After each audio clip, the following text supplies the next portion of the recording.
What's your favorite part of coming to work? Going home. Going home. Mine is irritating Joe right out of the gate in the morning. I find that to be somewhat enjoyable. It sets my tone for the day.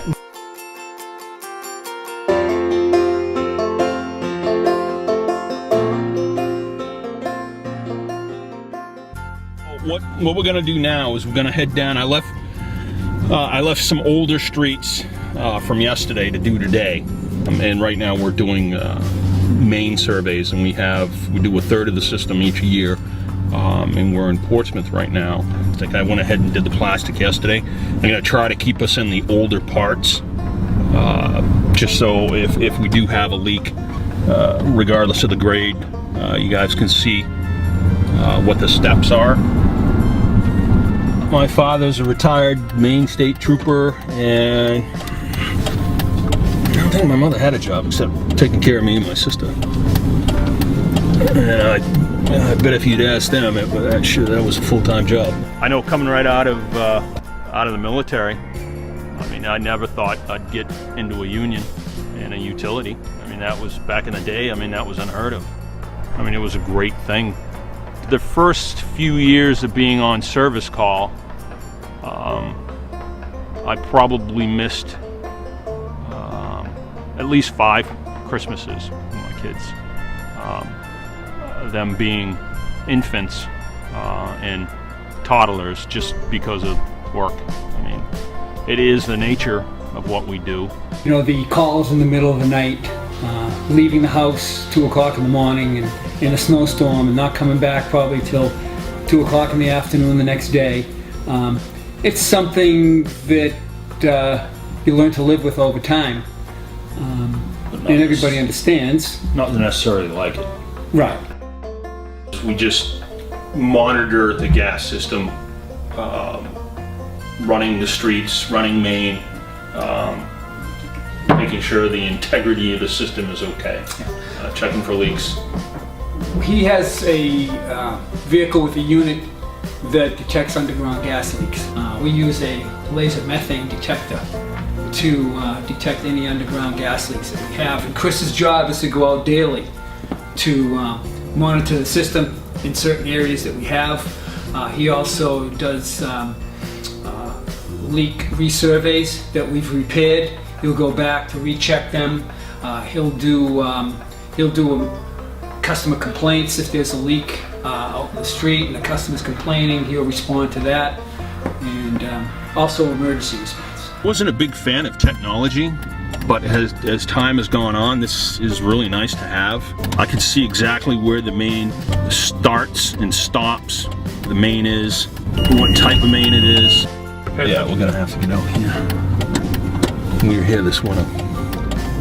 So if we look, it gives you a main ID number.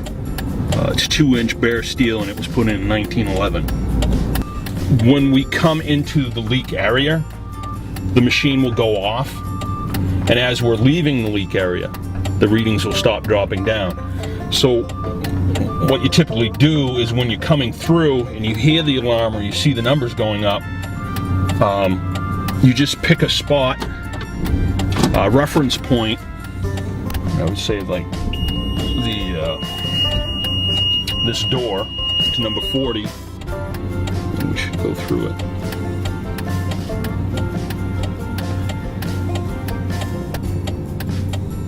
That probably is the last window. So that gives us a point where we can start pinpointing.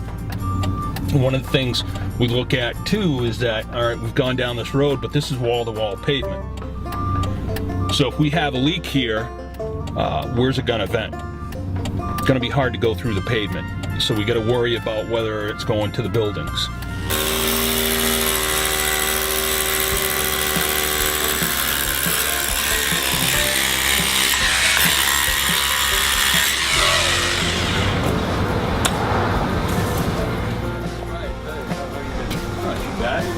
Can I get in and check this side of the house, please? Sure. I'll leave it open. I'm going to leave it in a second. Well, it's just going to take me a second. I just want to run down and make sure that there's nothing coming in. I don't think there is. what we've done is we've determined that we have a class 1 leak. We have a percentage of gas on the foundation from number 3040 Winden Street. We've made contact with the customer. We've gone in. We've checked to see if there's any gas and free air, which there isn't. We've gone to the foundation and checked to see if there's any readings on the foundation or in the foundation, which there isn't. Any openings, water, the sewer lines, there's no gas penetrating into the wall. So we still have a class 1 leak that needs to be repaired right away, but right now there's no danger of any gas getting into the house. No. Yeah, why don't you go ahead and send one? And what I'll do is I'll try to pinpoint it a little bit better.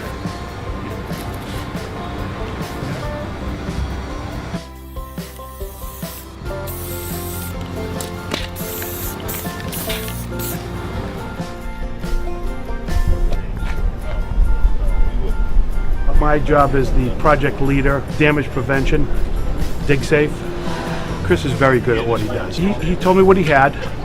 We've called an emergency dig safe and I dispatched a crew this way, traffic detail, and when the guys get here, we'll put some holes down and assess what we have.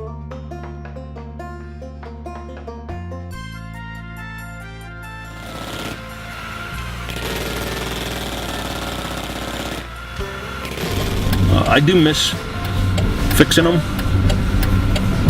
Don't miss being dirty. I don't miss the pains in my shoulders or my back. Anyone who's done it for a period of time, you can't help but have aches and pains. Whether it's your elbows, your shoulders, your back, your knees. I look at it as though every house is mine and my family's in it. So, I mean, there's a lot of responsibility with it, but I'd want the same if it was somebody coming to find a leak in front of my house. So, you know, it's important. You know, I believe in the product, and it's safe.